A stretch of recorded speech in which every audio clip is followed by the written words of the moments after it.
This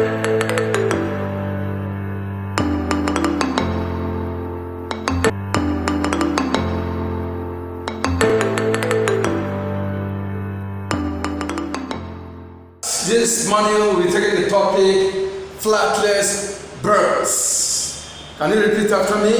Flightless birds. And the objective of this lesson is for us to identify the birds that are flightless birds and also to distinguish between extant and extinct flightless birds. Number one, to identify flightless birds. Number two, to distinguish between extant and extinct flightless birds. Number one, what are flightless birds? These are birds that have lost the ability to fly. We all know that in biology or in science, one of the characteristics of birds is the ability to fly. They have wings, so they have to fly. But these birds have lost the ability to fly in the course of evolution. Why? There's a law we call the law of attrition. If you don't make use of anything, after a while that thing dies.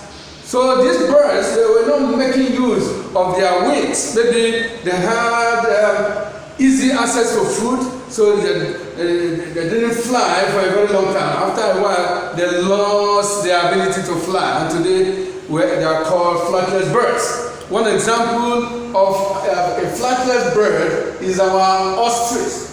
The ostrich. This is the biggest bird on earth, and ostriches. And today they can't fly. They are called flightless birds. We have other examples like the dodo. The dodo is an extinct bird. It's no longer in existence. We have the kakapo. These are still in existence.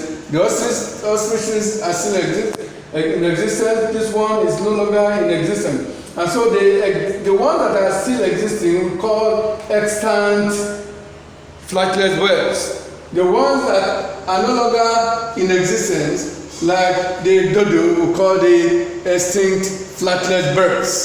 So we have another example. The emu is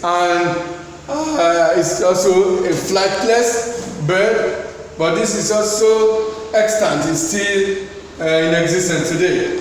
So your assignment, you are going to find out more of the extant flightless birds. That's your assignment, your homework. Find out more flightless birds. Thank you.